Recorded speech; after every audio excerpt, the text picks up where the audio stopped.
a lot of people think that it's the Phoenix Suns championship to lose. Me and you among them. Yes. I mean, we talked the other day. I think we may have inspired Dan Bickley's column. Like, they have to win this. They have to win this. This isn't they need to win it. They want to. No, they have to win it. Yes, they want to win it. Shit, okay, they have to win this thing. All parameters show that, like, this is, and I'll just read you one right here. Okay. Since the NBA-ABA merger in 1976, only 7 teams have finished with records 7 or more games ahead of the field. 83 Sixers, 84 and 2008 Celtics, 92-96 Bulls, 2000 Lakers, 2015 Warriors. They all won championships. Now, we've talked about some of this in the past, Yep. But they all won championships. Only once in NBA history has a team won 65-plus games, posted a net rating at least 1 point per 100 possessions higher than the league's next best team, and failed to win the title. That was LeBron James's 2008-2009 Cavaliers that had no talent outside of LeBron on that team. Every metric that you are going to look at is going to be like, any team that did what the Suns did, they won the championship. Yeah. Like, they almost all of them did. So that's why it's the Phoenix Suns title to lose. Yeah, 66. They write 66 wins and a net rating better than 8 points per 100 possessions is as close to a safe championship bet as you will find in the NBA. And then they rattle off all the teams that have done it. And then they try to poke a few holes in it, not like deliberately or maliciously, but just kind of pointing out that a few things may give Suns fans pause. And one of them, and it's interesting, you bolded this in the story that you sent me. All of those teams that seem like locks to win championships and did, or some of them did, had one or more of the 20 greatest players in NBA history on it. Kareem, Wilt, Jerry West, Larry Bird, MJ, Shaq, Kobe, Kevin Garnett, LeBron, Curry, Duncan, Curry and Kevin Durant. And the question, without coming right out and saying it, is just sort of, are the Suns stars? I mean, are the Suns elite players truly among the elite? Because oftentimes the teams that do win it have that, like, historically all-time awesome great guy on the roster. Does Chris Paul not count? I don't know. I kind of leave that open to interpretation at this point. One of the things that is, that we've talked about a lot over the last couple of years is the ranking of the best NBA players each year. And a couple of years, Kevin Pelton, I think, is the one that does it. And each year we've been saying, what's Book going to get into? Next year, Devin Booker is a top 10 player in this league. He's a top 10 player in the league. So he wasn't this year. I think last year when the year started, he was in the 20s. Yeah. And I think this year he got into like the mid-teens. We're like, where's Booker going to move to? I wish I would have saved it, but I didn't. But if you go back 2 years ago, Booker was somewhere in the 20s. Then he moved up a little bit into the teens, like right around the mid-teens. Well, there's no question in my mind that Devin Booker's a top 10 player in this league next year. He's a top 10 player. So is he one of the 20 greatest at the time of them winning it? Or when all is said and done in his career? Will he end up there? Right. That matters. That matters. If Devin Booker ends up as a top 20 all-time player in the NBA, if he wins multiple championships and he wins an MVP award and he's all NBA first team 4 times and he's a 7-time All-Star. Okay, Devin Booker's going to the All-Star game every year from now on. Okay, he's going every year. Every year. Okay, he's past that hurdle. Every year Devin Booker's going to go to the All-Star game.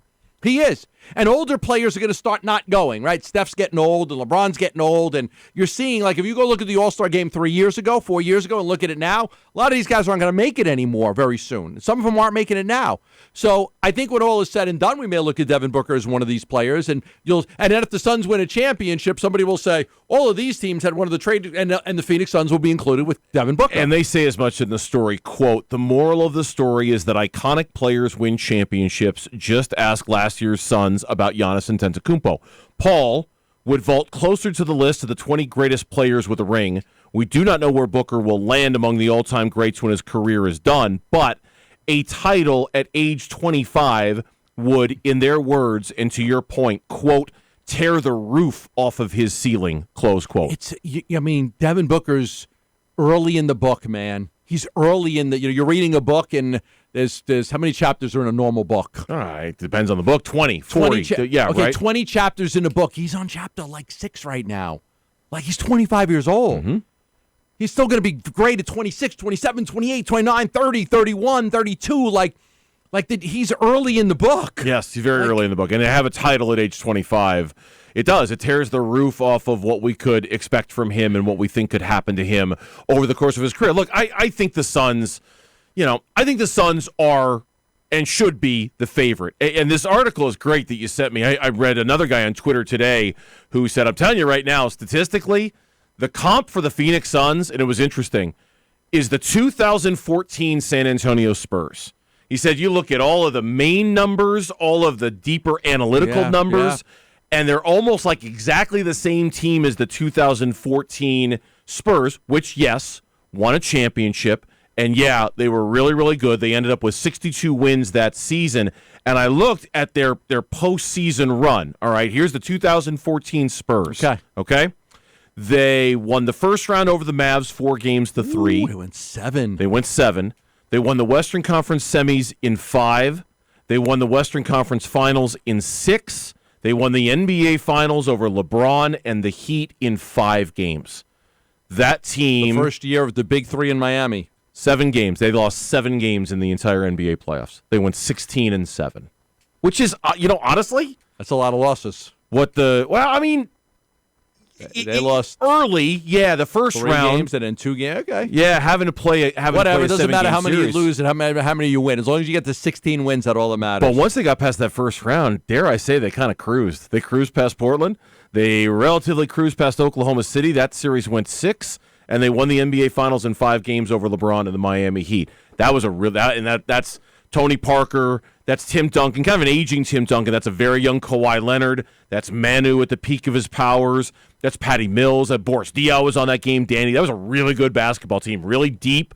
A lot of ways they could beat you, and they were just sound, steady, and solid all year. I've never thought about what team is more like the Suns. I think in some ways they were going to be like the Warriors, but then they got too big. With DeAndre and JaVale and Bismack Biyombo, they got too big. In a way. The Warriors starting center was always their 8th or 9th best player. Yeah. So that's why he didn't play a whole lot. In some ways, I think the Spurs are a good comp, and this just occurred to me. You tell me if you think it's right or wrong. Okay. In some ways, I think they're a good comp because, look at that 2014 Spurs team. Tim Duncan was the vet on that team. He's their Chris Paul.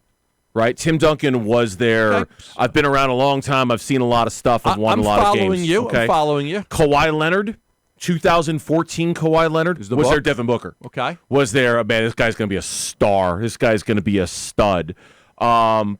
Parker was the Bridges, Manu Ginobili, and this is not a position-to-position kind of comparison here. Manu Ginobili was their Cam Johnson, right? Their guy off the bench. The Patty Mills, the Boris Diaws, the Danny Greens. They were all the role players. They were the JaVale McGees. Now, who DeAndre Ayton is in this equation, I don't know. I don't know who he is on the 2014 team, but in some ways, that Spurs team does have where they were at the stage in their career. They have some guys who are similar to kind of what the Suns are now and how the Suns are built right now, in a way or two. Buy it? I mean, maybe. Yeah. I mean, you're making a good argument. I mean, again, I haven't really thought about who do I compare this team to. But I think, I think there might be comparisons like that. People are starting to say, okay, who does this? You look at the teams that all won all these games, the Celtics, the Lakers, the Cavaliers, the Spurs. And you say, who do they best remind you of? And I mean, I guess there's, it's maybe they stand alone by themselves, but if you need to compare them to somebody, that makes a little bit of sense. By the way, and I buried the lead on this one, Cam Johnson, JaVale McGee, they're playing tonight against the Memphis Grizzlies. There we go. So the Suns are full strength, locked and loaded with 6 games to go in the regular season. Memphis missing a bunch of guys. So now you got 6 games for Cam to kind of get back into the rhythm and the shape and the basketball shape, and that's perfect. It's perfect.